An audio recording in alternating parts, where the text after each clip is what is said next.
Hello, it's Willie Goat from SpiritBleach, and thank you for joining me as my very first video I'm making for you that is not a route video, and it is based on my most popular article, Silicon Valley Starter Trails. It's my personal list of favorite hikes in the Silicon Valley, California area, and beyond. So let's get right down to it. Important thing to bring is your pack, something comfortable. I use this Camelback Trailblazer, which is the best. It's comfy, it's durable, it's pretty simple.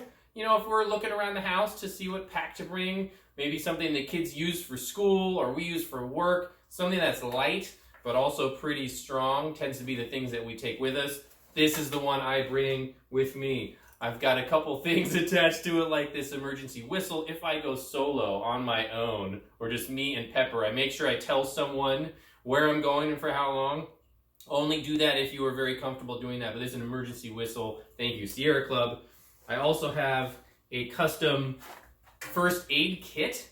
So this is something I put together with Band-Aids, ibuprofen, and some other things. This is to patch me up if I get a scrape while I'm out hiking and I just need something to get me back to the trailhead where I can get to my car and other services as I need. That's great too. The other important thing is water. So the Camelback came with this 2-liter reservoir. 2 liters, I fill it up every time I hike. Even if it's a short hike, it's only 2 miles, I fill this 2-liter up. And I would rather have extra at the end of the hike than run out. Now if I'm taking my dog Pepper, or I'm going on a longer hike, maybe 8+ miles, I will bring an extra 1 liter. These are everywhere, these smart water bottles, my goodness, I think they're very light. So I have one, I reuse it, I fill up an extra liter for 3 liters if I go. And then if it's 11+ miles, I'm really going far, overnighting, then I will make sure I have some backup water purification, either tablets or drops, something I can do to get more clean water. Now, other things to look out for. In California, in these hills, there's a lot of poison oak. It's the scourge of California. Mostly below 5,000 feet. One person in my family is very allergic. So what I do for poison oak, other than knowing what it looks like and avoiding it, is I use Technu. This sits in my car, and after every hike, where I so much as look at poison oak, I'm using this. What it does is the poison oak leaves and sometimes vine and stalk has oils that get on your skin.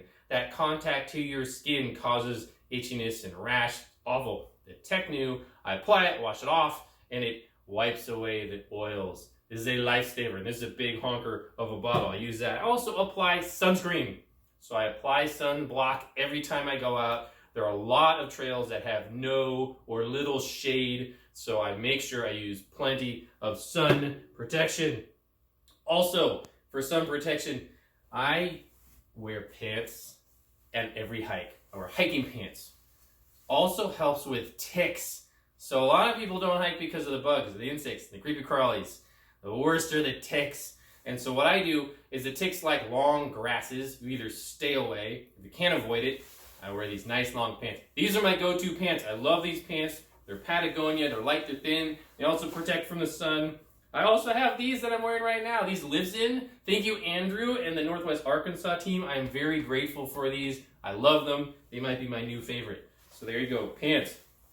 Also critical are your shoes. So I just wear sneakers. These are Asics. They've got a good tread. They're very comfortable. Do not buy new shoes for your hike. Get some shoes that you are already broken in that are comfy for your feet. Usually if you're going to a popular trail, maybe with a friend, it's a lot of flat, compact dirt. You're going to get a workout. It's going to go up and down.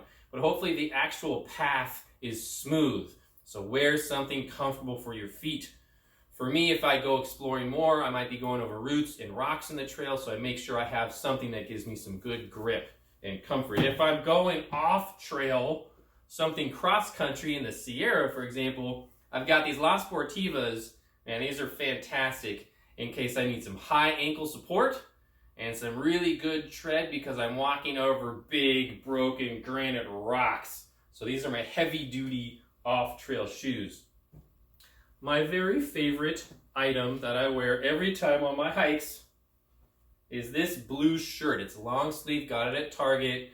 It is just really awesome. It's an extra layer, it's sun protection, it's It's my favorite. So I bring this every time. If you're hiking in California, you want to bring a lot of layers. I also bring this Patagonia fleece and this. It's going to be super hot and super cold in the same hike. So you need layers that you can put on and peel off and put them in your bag when you're not using it. So always bring this, always bring my fleece and my pants, and my base layers are cotton for a day hike. I do not use cotton if I'm going out on an overnight trip. If you're packing for longer trips, you'll do a lot of research around why you do not want cotton, because you don't want moisture kept close to your body. But for a day hike, my t-shirt, my underwear, my socks, there's just something comfortable so I can enjoy being outside. The other things I'll bring is a sun hat. So either a sun hat, if I know for sure it's going to be very hot and sunny for some shade, or a ball cap, or my favorite ball cap, out and about, and of course some polarized sunglasses. Yes. Very fun, keeping your eyes comfortable. I bring a printed map with me. This is something I pick up at the trailhead, and then I drop off if I don't need it. But something that tells me here's where you are, and here's where you're going and trying to get to. Paper map, familiarize myself with the area and with how to use the map. Very cool. And some food. So I'm packing up with some food, usually some granola bars or some Cliff bars. Other things that give me very high amount of calories that are packed in, some nice fruit. If I bring something that's going to have some trash or litter left over, what I'm doing is bringing like a Ziploc or some type of trash bag that I can put the trash in. And some sugary treats, Skittles, or these are Jolly Ranchers, something that I enjoy because you want to bring some comfort items with you too. Now if I know it's going to be inclement weather or cold, I might pack an extra hat or some gloves, bring those along with me to put on. And this is a nice light wind and rain layer. So again, if I expect some kind of precipitation, boom, I just grab it, throw my CamelBak, I'm off to the races. If I'm getting close to evening, I'm going to bring some type of light. So this is my headlamp, but bringing some type of light is great too. Also bring trekking poles.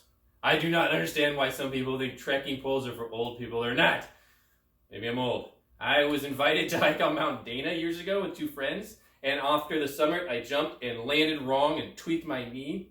Thank goodness a friend had trekking poles, and he let me use them, and I do not know how I would have gotten back to the trailhead without them. So I went and bought these Kelty trekking poles. Ever since, I've been using them, and they're great. I think there's a lot of ways that they help you from avoiding common trips and slips and falls. So I use poles almost every hike. If I need to put them away for some reason while I'm on my hike, I can put them right on the side of this CamelBak. It has two mesh pockets, one on either side. And I also carry sometimes my tripod, which is in front of me that you can't see, but it's a foldable tripod. I like it for taking photos and videos, and that can also go on the side of my CamelBak.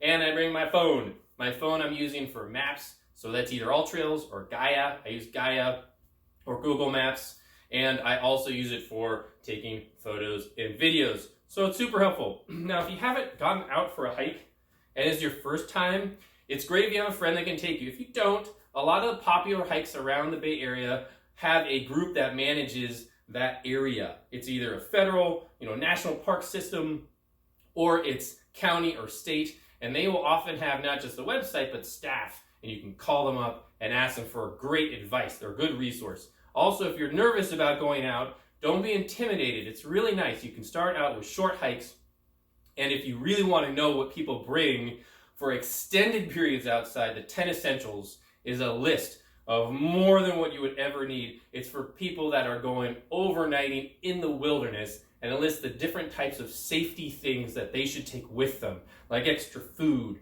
and shelter and navigation. So look up the 10 Essentials. The other thing to know is about behavior, our own behavior. There are a set of common principles that people use when they're enjoying these public spaces. They're mine, they're yours, they're everyone. I like to leave them better than when I was there. So the leave no trace principles is a set of guidelines that people agree to use so that they are caring for the space that they're enjoying and leaving it wild for others to enjoy. So that's the leave no trace principles. So other things to check out. I hope you've enjoyed it. If you bring different things on your day hikes, drop them in the comments. I'd love to share and hear maybe some things that you don't bring. And fantastic, get out there and get down.